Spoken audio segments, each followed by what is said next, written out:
Сайн байцгаана уу хүмүүстээ та бүхэндээ орой мэнд дэвшүүлье. Эрдэнэт төлбөрөөр хязгаарлагдсан хариуцлага компани телевизийн даваа гарагийн орой мэдээллийн хөтөлбөр эхэлж байна. Игнийхээ мэдээ танилцуулъя.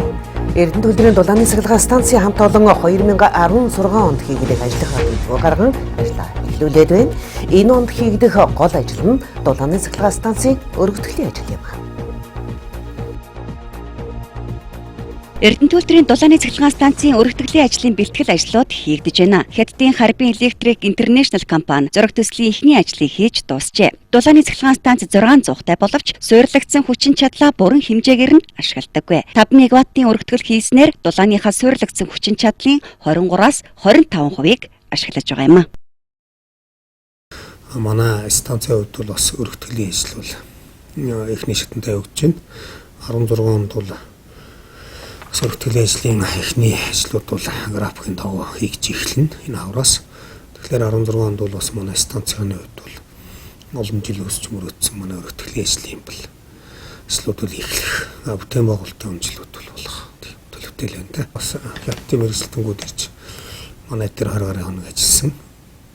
Манайхаас бас нэг баг хятадын компанитайгаа ажиллаад ирсэн. Зураг төслийн ажлууд бол ямар ч гэсэн газар дээрх холболтууд, газар дээрх байшин барилгын байгууламжуудыг бол эхний ээлжинд бол өртсөн маягаар бол тохиролцоод зураг төсөл бол өртсөн зураг төсөл бол гарсан. Одоо бол хятадууд төр өөрийнх институт дээр ажиллаж байгаа. Энэ цагаан сарын өмнөөс бол эцсийн байдлаар зураг төслийн ажлыг дуусгаж ирэх ийм төлөвлөгөөтэй ажиллаж байна. Энэ удаа 48 мегаваттын өргөтгөлийн ажил хийгдэн ингэснээр дулааныхаа хүчин чадлыг бүрэн ашиглах боломжтой болох юм а. Энэ нь Эрдэнэт төлбөрийнхээ цахилгааны нийт хэрэглээний 40 хүртэлх хувийг хангана гэсэн үг. Эрдэнэт төлбөрийн хэмжээнд цахилгаан эрчим хүчний зардал дээгүүр ордог. Цахилгаан эрчим хүчний үн нэмэгдэх нь эдийн засгийн хувьд сөргөөр нөлөөлөх нь дамжиггүй. Иймээс дулааны цахилгаан станцын өргөтгөлийн ажил хийгдэж суурилагдсан хүчин чадлаа бүрэн хэмжээгээр ашиглах нь цахилгаан эрчим хүчний зардал хэмнэх боломжийг бүрдүүлэх юм а. Дараагийн мэдээ. Эрдэнэт төлбөрийн тасралтгүй найдвартай ажиллагааг ханган ажиллахад ихээхэн үүрэг гүйцэтгэдэг өргөн тээвэрлэх машин механизмын үйл ажиллагаанд ерөнхий механикийн хэлцээс байнгын хяналт тавьж үүсдэг шалгалтыг зохион байгуулж байна.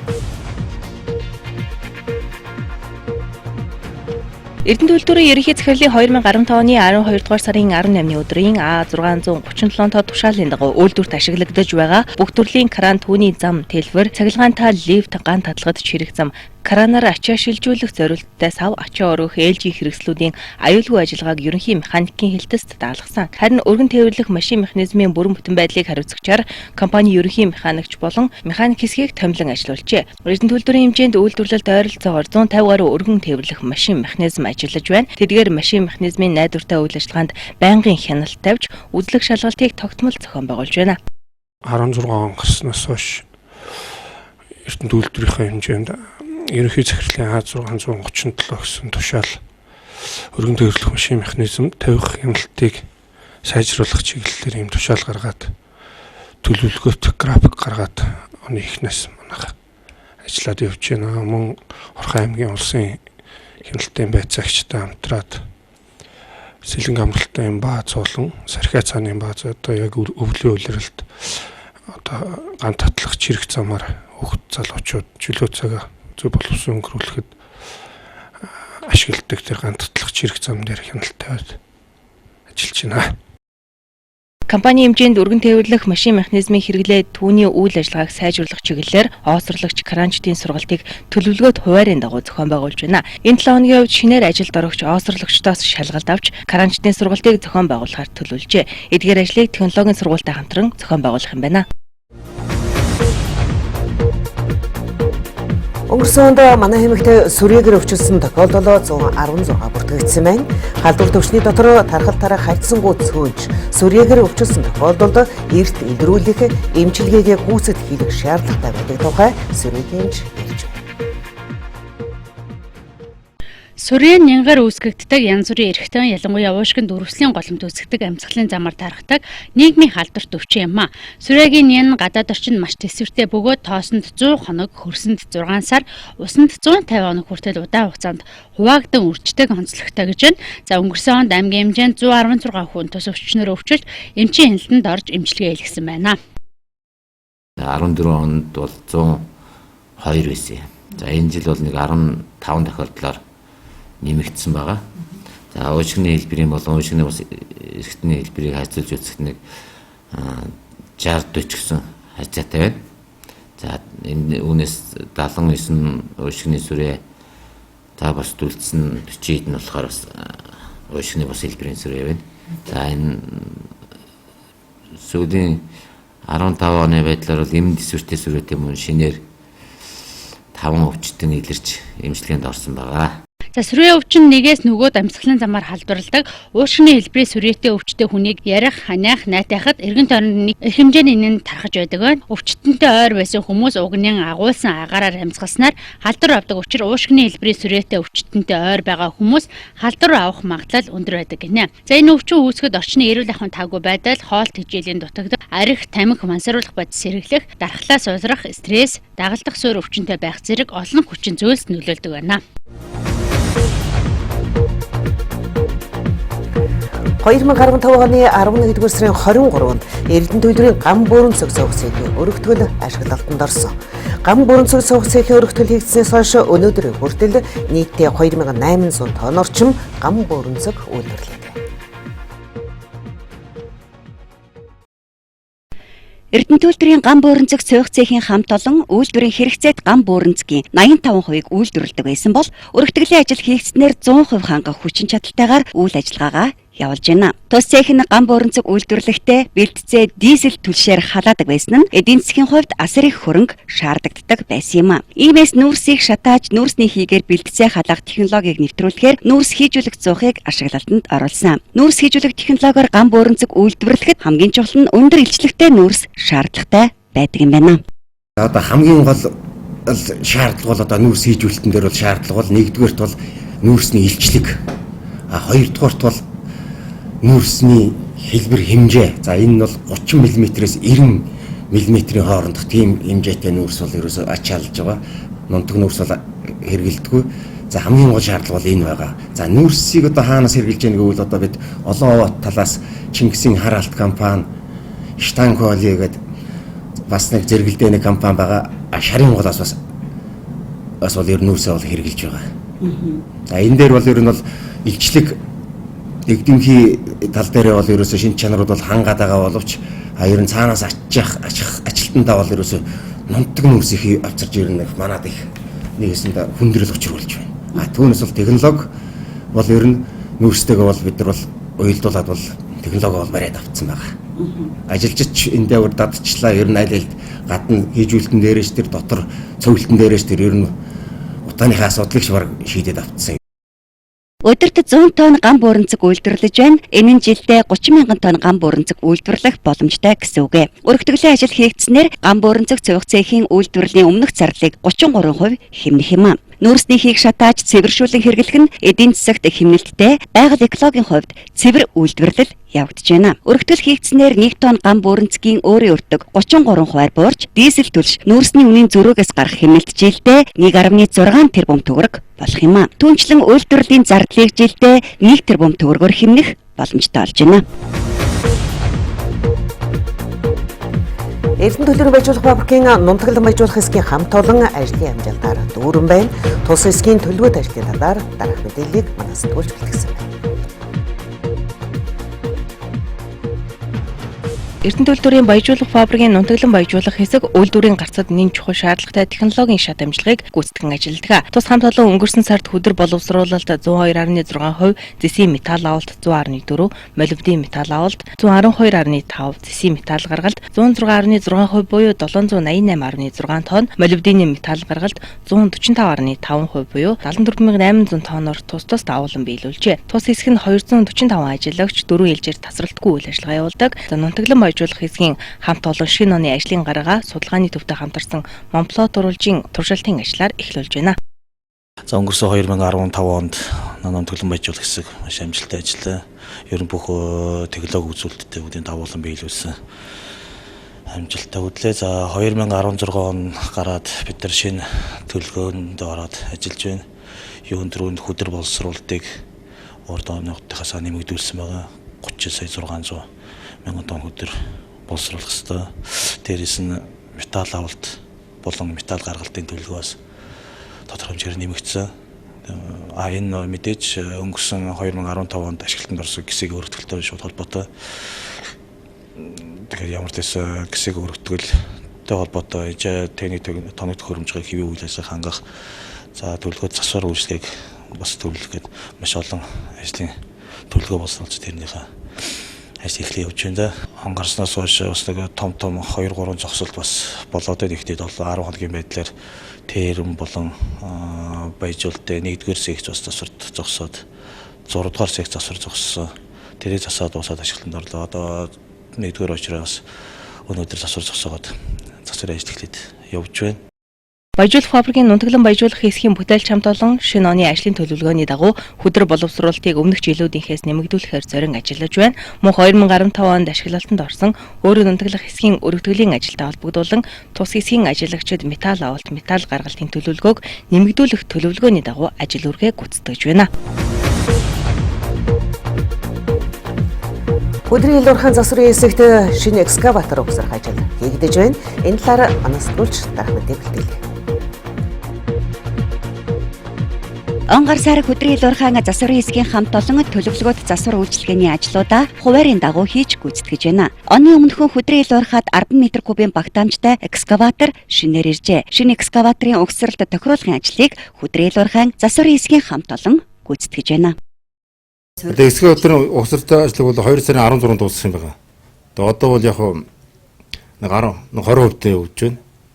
Одоо явах хоног угсраад эрэх тавцанг угсарсан, эрэх тавцангийн одоо хажуудлын нэг талбайнуудыг угсарж байна одоохондоо. Одоо шатын тавиад 2 толгорын тавиад маргаашаас эрдүүлтэр дээр тавиад ер нь хуцанд дуусна гэж бодож байна. Эрэх платформ бол бүх талын тавьж дуусгаад доороос дэш өгсөж платформ дээр гарах шатаа дөнгөж торгоочвол үндсэндээ гагнуур ажлууд хийгдэж байна. Гагнуур ажил дуусахаар платформ угсралт бүр дуусна гэж тооцогдно л да. Бид нар чинь урд нь хийж ясан бүгд туршлагатай болсод гагнуурч засварч идмаа. Өөрсдийнхөө хүчин чадлаар 100% хийсгэлж яах гэж бодож байгаа шүү дээ. Тэгээд хүндрлийн хувьд юу ах вэ? Нэг онцтой юм байхгүй. Бид нар бол өөрсдөө ажлаа мэддэг болохоор их юм яарвчилсан, хурдвчилсан тийм маягаар биш. Найдвартай хийх тулд их тогтоохон угсарч байна. Хөдрийн илуурхаад ЭКГ 10 м3-ийн 5 экскаватор, липхрийн 3, 15 м3-ийн багтаамжтай 1 экскаватор ажилладаг. Экскаваторын ашиглалтын хугацаа 20 жил байдаг боловч хөдрийн илуурхаад 22-оос 23 жил ажиллаж байгаа экскаваторууд байна. За шинээр суурилж байгаа энэ экскаваторын явах анги нь орчин үеийн дэвшилтэт технологи бүхий нэмэлт талбайтай, гинжний рам нь өндөр, кабинда амрах өрөөтэй зэрэг давуу талтай гэж албаны хүн мэдээлж байна. 2 дугаар сарын 16 гэхэд шинэ экскаваторын угсралт тохируулахын ажил дуусч ажилд гарах юм байна. Даваа мэдээллийн хөтөлбөртэй хамт тогтоогчтой баярлалаа. Дараагийнх мэдээ танилцуулъя. Эрдэнэ төлөвлөрийн цех нэгжүүдийн үйл ажиллагаанд шаардлагатай засварын болон угсрал тохируулах ажлыг чанарын өндөр түвшинд гүйцэтгэдэг засвар угсралтын цехийн бүгд 25 жилийн энэ онд тохиолж байна. Оюун үйл ажиллагааг ажлын амжилтаар огтхоор ажиллаа эхлүүлжээ.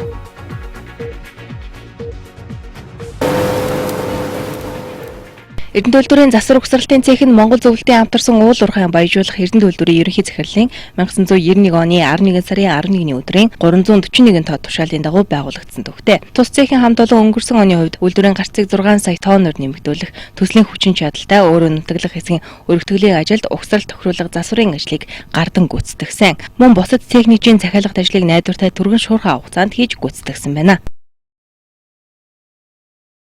2015 оны хувьд засвар угсралтын хэсэг ажлын томоохон амжилттайгаар өнгөрсөн байгаа. Энд бол хийж бүтээсэн ажлуудаас хамгийн том бүтээн байгуулалт баяжуулах фабрикийн өөрийн нутаглах хэсгийн өргөтгөлийн ажил дээр л манай хамт олон бол бүтэн жил гаруй хугацаанд ажиллаж тухайн ажлыг хийж гүйцэтгсэн байгаа. 2016 оны байдлаар бол манай хэсгийн хамт олон бусад цех нэгжүүдэд ирсэн захиалгын дагуу ажил хийж гүйцэтгэн мөн засвар механикийн завод дээр Яман каран суурилуулах ажил одоогийн байдлаар төлөвлөгдөд байж байна. Мөн ерөнхий механикийн хэлцээс одоо хараахан төлөвлөгөө батлагддаг байгаад батлагдсан төлөвлөгөөний дагуу бид нэр үйл ажиллагаагаа явуулж ажил үүргээ хийж гүйцэтгэхээр ингээд төлөвлөгдсөн байгаа. 2016 онд тус цэхийн 25 жилийн ой тохиож байгаатай холбогдуулан Түүх Дон баярыг тэмдэглэн өнгөрүүлэх тухай төлөвлөгөө батлуулан ажиллах юм байна. 25 жилийнхээ ойг тохиолдуулан засвар угсралтын цэхийн хамт олон түүхээ бичиж ном гаргахаар судалгааны ажлаа эхлүүлжээ. Манай засвар угсралтын цэх одоо байгуулагдаад 25 жилийнхаа босгон дээр ирээд байна. Манай хамт олон бол хийсэн бүтээсэн зүйл ариунтай. Тэгэхээр зэрэг бид 20 жилийн ойгоор бас нэг юм жижигхэн ном гаргасан юм байгаа. Тэгэхээр энэ номоо одоо шинжлэх шаардлагатай болсон. Ягаад гэвэл шин сайхан залуус одоо өндөр мэргэжлийн хүмүүс 5 жилийн хугацаанд болноор одоо бас манай цэгт орсон байгаа. Энэ хүмүүсийнхээ оруулаад залуус бусад одоо хүмүүсийнхээ сэтгэлийг хамруулад ингээд арай жоохон шинэлээд гарах юм бодолтой байна. Эрдэнэ төлөвлөрийн ерөнхий захирлын үйлдвэрлэл эрхэлзэн урлагчийн баталсан хуваарийн дагуу хөдөлмөрийн аюулгүй байдал эрүүл ахуйн 4-р шатны үзлэг шалгалтыг тус цэхэд зохион байгуулна. Өнгөрсөн 2015 онд аймгийн эрүүл мэндийн газар аймгийн засаг даргын захирамжаар зорилттой бүлгийн 8600-аар иргэдэд бэлгийн замын халдвар төвчний тандал судалгаа хийсэн байна. Үүнээс 400 гаруй хүн бэлгийн замын халдвар төвчөнтэй гэж гарсан бөгөөд цаашид илүү өргөн хүрээнд тандал судалгаа хийх шаардлагатай гэж үзсэн байна. Сүүлийн жилүүдэд улсын хэмжээнд бэлгийн замын халдвар төвчний гаралт нэмэгдсэн үзүүлэлттэй байна. Заман аймгийн хувьд 2014 онд 322 тохиолдол гарч байсан бол 2015 онд 335 буюу халдвар төвчний 41%-ийг бэлгийн замын халдвар төвчин эзэлж байна. За өнгөрсөн онд бэлгийн замын халдвар төвчний тандал судалгааг аймгийн эрүүл мэндийн газраас хийгээ зогсохгүй өвчлөөс хэрхэн сэргийлэх, өөрийгөө болон гэр бүлээ хэрхэн хамгаалах талаар мэдээлэл өгөх сургалтуудыг зохион байгуулжээ. За 2015 оны тухайд гэх юм бол манай одоо эрүүл мэндийн салбар одоо нийт 8625 хүнийг одоо бэлгийн замаар дамжих халдвар илрүүлэх үйлчлэг онцлогоонд одоо хамруулсан. За үүнээс 414 тохиолдол бол илэрснийг бол 100% эмчлэн эрүүлж өгсөн байгаа. За бэлгийн замын халдвар төвчний тархалт болон тэмбүү өвчний гаралтын талаар улсын хэмжээний дүн нэгтгэгдэж байна. За сүүлийн 3 жилийн байдлаар төрөлхийн тэмбүүгийн тохиолдол нэмэгдэх хандлагатай байгаа гэж байна. За төрөлхийн тэмбүүгийн гаралтад хийсэн судалгаагаар үзэхэд эхчүүд жирэмсний хяналтанд эрт ороогүй, хяналтанд орсон ч зохих шинжилгээнд бүрэн хамрагдаагүй. Мөн эрүүл мэндийн байгууллагууд эхчүүдийг жирэмсний хяналтанд эрт хамруулж бүрэн хянах үйл ажиллагаа дутмаг байгаа гэсэн дүгнэлт гарчээ. Одоо та хүргэлэн улс орон болон дэлхийд дахинд өрсөн онцлог үйл явдлын тарах мэдээллийг цаг муудаснаас бэлтгэснийг хүлээн авна. Хөрөнгө оруулагчдаас 12.6 тэрбум төгрөгийн худалдан авах захиалга ирсэн байна. Монголын хөрөнгөний зах зээлийн түүхэнд шинэ хуудас нээсэн үйл ажиллагаа Монголын хөрөнгөний мэргэжид болсон байна. Улсын хурал засгийн газрын шийдвэрийн дагуу Монгол шуудан төрийн өмчит хувьцаат компани 66%-ийг засгийн газарт үлдээж, 34%-ийг хөрөнгөний мэргэжээр дамжуулж, нийт иргэдийн хувьчлах ажлыг амжилттай зохион байгууллаа гэж Монгол шуудын хязгаарлалтын даруйстай компани олон нийтэд санал болгож байгаа. Энгийн хувьцааны анх дахь зах зээлийн арилжааг нээж, ерөнхий сайдаа сайхан бэлэг гэлж цан цогсон байна. 34% хувьчилснаар компани 6.2 тэрбум төгрөгийг төвлөрүүлж, энэ хөрөнгөөр авто замны логистикийн үйлчилгээний төслийг хэрэгжүүлэхээр төлөвлөсөн. Харин хөрөнгө оруулагчдаас 6.2 биш, нийт 12.6 тэрбум төгрөгийн худалдан авах захиалга гарчээ. Энэ нийлүүлэлтээс 2 дахин илүү байгаа нь өнгөрсөн сарын 28-наас шинэ оны эхний 6 өдрийн хооронд болсон хувьчлах ажил амжилттай болсны илэрхийл болсныг ерөнхий сайд онцоллоо. Хөрөнгөний биржээр дамжуулан хувьчлалыг ил тод шударга бүртгэмжтэй тэгш хэрэгжүүлж болдгийг энэ үйл явдал харууллаа. Хэрэг илрүүлэхэд гудамж Оросны хяналтын камер ихээхэн тус болсон байна. Баянгол дүүргийн 15 дугаар хорооны нутаг дэвсгэрт орон сууцны байрны орцонд настай эмэгтэйг дээрэмцэн этгээдүүдийг Баянгол дүүргийн цагдаагийн хэлцээ 1-р хэлцээ албан хаагчид шуурхай илрүүлсэн байна. Энэ хэргийг 21-с 24 насны Улаанбаатар хотод тодорхой оршин суух хаяггүй орон нутгийн харьяат хэрэгэд үлдэжээ. Энэ хэргийг үйлцэн гэмт этгээдүүдийг Оросны камераас гадна цагдаагийн гудамжны хяналтын хэд хэдэн камерын бичлэгийн тусламжтайгаар явсан, зугцсан, чиглэл, тээврийн хэрэгслийг тогтоож илрүүлсэн байна. Баянгол дүүрэгт гудамж олон нийтийн талбай хяналтын олон камерыг нэгтгэсэн камерын хяналтын төв 24 цагаар ажиллаж байдаг. Хэргийг 24 цагийн дотор илрүүлсэн Баянгол дүүргийн цагдаагийн 1-р хэлтсэн нийслэлийн 2015 оны шилдэг цагдаагийн хэлтээс болсон байна. Тус элцийн дарга хурандаа Эрдэнэ бол тэргүүтээ цагдаагийн албан агш нар хэргийг шуурхаа илрүүлсэн бөгөөд хэрэг илрүүлэхэд орцоо иж бүрэн камержуулсан сөөхний үйл ажиллагаа чухал нөлөө үзүүлсэн байна. Иргэдээ сонор сэрэмжтэй болгоомжтой байж өөрийгөө болон гэр бүлээ гэмтэрэг хандлагад өртгөөс байнга сэргийж байхыг цагдаагийн ерхий газраас анхааруулж байна. Хүний хөгжил сангийн тухай хууль Эрдэнэс Монгол компаниас сөргөөр нөлөөлж байна гэлээ. Монгол улсын ашигт мултмал уулуурхан салбарын орлогоос хоримтлал үүсгэж тогтвортой өсөн нэмэгдэх байнгын нөөц бүрдүүлэн иргэдэд тэгш хүртэх харилцааг 2009 онд батлагдсан хүний хөгжил сангийн тухай хуулиар зохицуулдаг. Харин хүний хөгжил сангийн тухай хуулийн холбогдох зохицуул бол Эрдэнэс Монгол хязгаарлалтгүй хувьсаа компани хэвийн үйл ажиллагаанд сөргөөр нөлөөлж байна гэж тус компани удирлага үзсэн байна. Уг хуулийн 8-2-т заасны дагуу стратегийн ач холбогдол бүхий ашигт мултмалын ордын ашиглалтын тусгай зөвшөөрлийг эзэмшигч хуулийн этгээдийн төрийн мэдлийн хувьцааг эзэмшиж санд хөрөнгө төвлөрүүлэх чигүүргийг Эрдэнэс Монгол хязгаарлалтын хувьсаа компанид хариуцсан хэрэгжүүлдэг юм байна. Эрдэнэс Монгол хязгаарлалтын хувьсаа компани удирдлагын бүтэц бүрэлдэхүүн тэдгээрийг томилж чөлөөлөх компани үйл ажиллагаанд хяналт тавих харилцааг зохицуулах тусгайлсан заалттай байдаг. Эрдэнэс Монгол компани нь санд орлого төвлөрүүлэхийн тулд ашигын төлөө хараат бусаар цэвэр арилжааны зарчмын дагуу зохион байгуулагдаж үйл ажиллагаа явуулах үүрэгтэй. Тухайлбал компани удирдлага бүтэц бүрэлдэхүүнийг томилох, чөлөөлөх, үйл ажиллагаа явуулах шийдвэр гаргалтанд улсын хурал засгийн газрын оролцоо их байгаа нь компани бие даасан хараат бус байх. Газрын оролцоо их байгаа нь компани бие даасан хараат бус байх. Бизнесийн зарчмаар ашигын төлөө үйл ажиллагаа явуулах зэрэг олон улсын компани засаглалын тулгуур зарчмуудтай нийцэхгүй байгаа юм. Сирийн 40 мянган хүн дэлхийд хүмүүлийн тусламж саатсан байна. Сирийн Мадая хот руу илгээсэн хүмүүлийн тусламж Нямгарагт замдаа саатсан байна.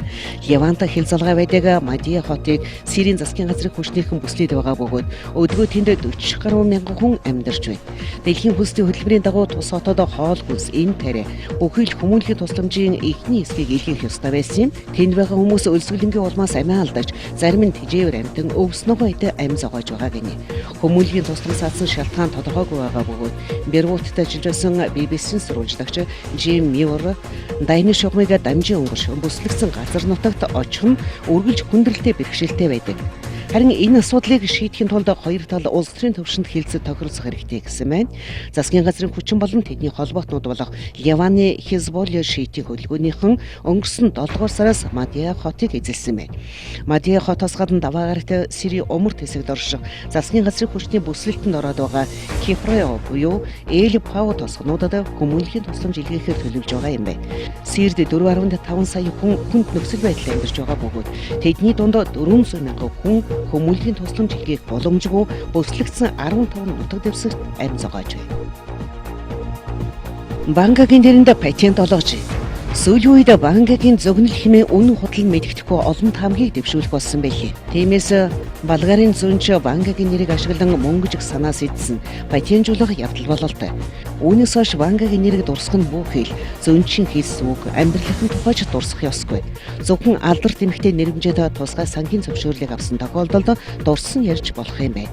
Харин Болгарын зүүнчийн нэрийг арилжааны зорилгоор эсвэл буруу зүйлд ашигласан ил болох тохиолдолд ихээхэн хэмжээний торгуулт төлөхөөр болсон байна. Гэхдээ ийм содон мэдээний бас нэгэн сайн тал гэж бий.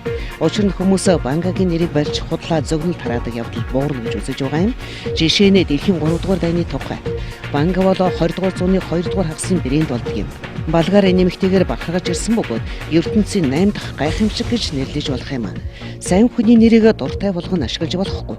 Тэг тусмаа хэвлэл мэдээллийн хэрэгслэр хуурамч зөгнөл тараах нь буруу. Манай орон төдийгөө бусад улсад ч түүний нэрийг буруу зүйлд ашиглах явдал дэндүү их газар авсан хэмээн Банга сангийн тэргүүн Иван Драмов онцолсон байна. Тус сангийнхан Бангагийн нэрийг хамгаална гэх тайлбар хийж байгаач монопол эрхэлэх ёстой. Энэ нь эргээд ихээхэн хэмжээний ашиг орлогыг бий болгоно гэж үзсэн хэрэг юм аа. Бүгд наримд хардчсан Солонгос ард улсын эсрэг Америкийн нэгдсэн улс Япон 20 гаруй хэмжээнд бэлтгэж эхэллээ. Улс төрөгчийн бомбог 1-р сарын 6-нд туршсан талаар хойд Солонгос мэдгдсэн мэлээ. Энэ мэдээ тархимагц дэлхийн олон орон дургуйслаа илэрхийлсэн. хаана бөмбөгийг дурсан талаар мэдээлэл өгөөч. Хойд Солонгосын зүүн хэсэгт 5 магнитуудын хиймэл газар хөдлөлгөөсныг хэд хэдэн орон бүртгэж авсан байна.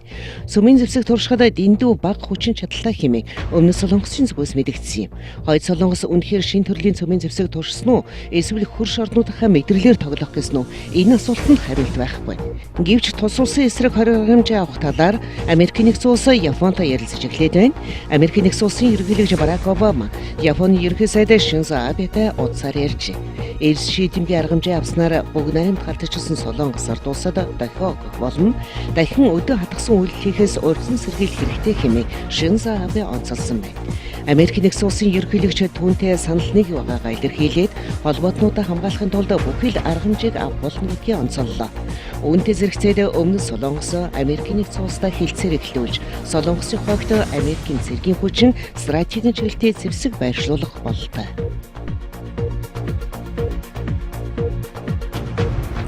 Мэдээллийн хөтөлбөрөөр төгсгөлдөө хотуудын ойрын 3 хоногийн цагаа гараа мэдээ танилцуулъя.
Ирэх үзэгчтэй. Эрдэнэ төлөвлөрөө хязгаарлагдсан туристик компани Телевизийн даваа гарагийн орон мэдээллийн хөтөлбөр уг өндөрлөж байна. Бидэнтэй хамт байсан үзэгчид та бүхэндээ баярлалаа. Та бүхний маргааш ажилд амжилт хүсье. Баярлалаа үзэгчид.